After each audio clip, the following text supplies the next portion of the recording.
Israel ராணுவத்தினுடைய ஊடக பேச்சாளர் Daniel Hagari ஞாயிற்றுக்கிழமை சொல்லியிருக்கக்கூடிய ஒரு செய்தியில் என்ன ஒரு பத்திரிகையாளர் சந்திப்பில் என்ன சொல்றாருன்னு கேட்டால், தாக்குதல் எங்கிருந்து வரப்போகிறது என்பது இஸ்ரேலுக்கு இன்னும் தெளிவாக தெரியவில்லை.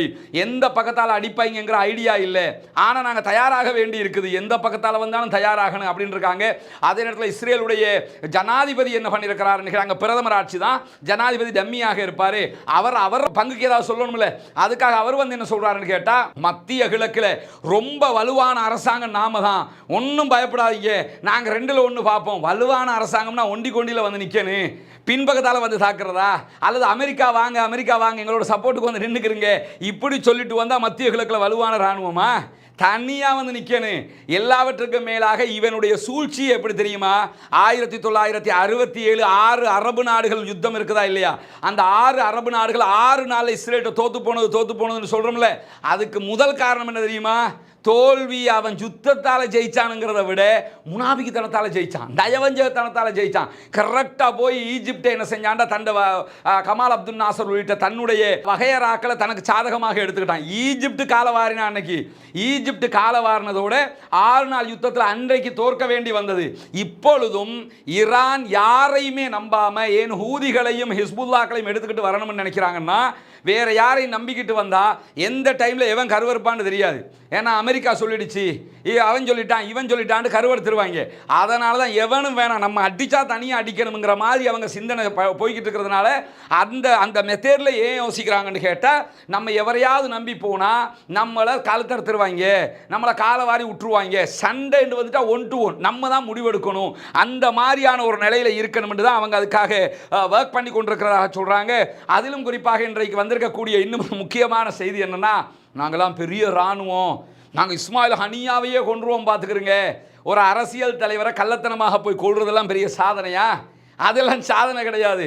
நாங்கள் பெரிய இராணுவம், மொசாதுண்டா எப்படி தெரியுமா, அன்றெல்லாம் அந்த பில்டப்பு காட்டி பீலா காட்டி கேவலப்பட்டு அசிங்கப்பட்டு இப்போ வந்து நிற்கிறாங்கல்ல. இப்போ என்ன பண்ணுறாங்கன்னு சொன்னால், இன்றைக்கு இஸ்ரேலிய இராணுவம் ஷின்பத்தும் அதனுடைய மொசாது ஷின்பத்து எல்லாம் சேர்ந்து இன்றைக்கு என்ன பண்ணிக்கிட்டு இருக்கிறோங்கிறதுக்கு ஒரு பதில் சொல்லிருக்காங்க. ஒரு யுத்தம் வந்தால் என்ன பண்ணுவீங்க, ஒன்றும் பிரச்சனை இல்லை, ஹமாஸை மாதிரி நாங்களும் பங்கர் செஞ்சுருக்கிறோம், ஹமாஸை மாதிரி பங்கர் எங்களை மாதிரி ஹமாஸ் பங்கர் செஞ்சுருக்கிறான்னா நீ பெரிய இராணுவம் தான். என்ன சொல்கிறான்னா, ஹமாஸ் மாதிரி எங்ககிட்டையும் பங்கர் சிஸ்டம் இருக்குது. எது வரைக்கும் பங்கர் சிஸ்டம் இருக்குது, காசாவில் ஹமாஸ் காசா முழுக்க வச்சிருக்கிறான், உனக்கு நீ வச்சிருக்கிறியா? இப்போ திருப்பி ரிப்பீட் சண்டைன்னு வந்துருச்சுன்னா, ஈரானோட யுத்தம் ஆயிடுச்சுன்னு வைங்க, ஈரான் இழப்பதற்கு ஒன்றும் இல்லை என்று எதுக்குன்னு ரெடியாக வருவான். இவனை பொறுத்த வரையில் நமக்கு ரொம்ப முக்கிய ஆட்சி அதிகாரம்லாம் இருக்கிறவங்க, இவங்க என்னென்னா இராணுவத்தை பாதுகாத்துக்கிறதுக்கு நாங்கள் பங்கர் ரெடி பண்ணியிருக்கிறோங்கிறாங்க. இராணுவத்தை பாதுகாக்க முடியும், 1 to 1 வார்ன்னு வந்துட்டா பொதுமக்களை எப்படி பாதுகாப்ப என்கிற கேள்வி இருக்குதா இல்லையா? யுத்தம் என்று வந்தால் என்ன நடக்கிறது என்பது தெரியும்.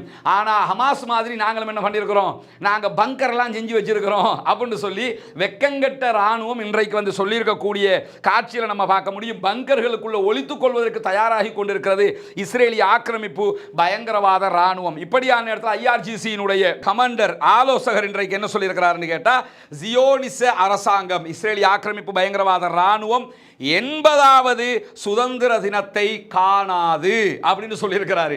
என்னன்னா, அவங்க 80வது சுதந்திர தினத்தை நெருங்கிக்கிட்டு இருக்கிறாங்களா, ஒன்றும் பயப்படாதீங்க, பெரும்பாலும் அவங்க 80வது சுதந்திர தினத்தை அடைய மாட்டாங்க, நாங்கள் அந்த அளவுக்கு பதிலடி கொடுப்பதற்கான, ஏன்னா ஈரான் வந்து ரொம்ப பதுங்கிறத பார்க்கும்போது ஓவராக பாய போகிறாங்களோ என்கிற கேள்வி எல்லோருக்கும் இருக்கிறது.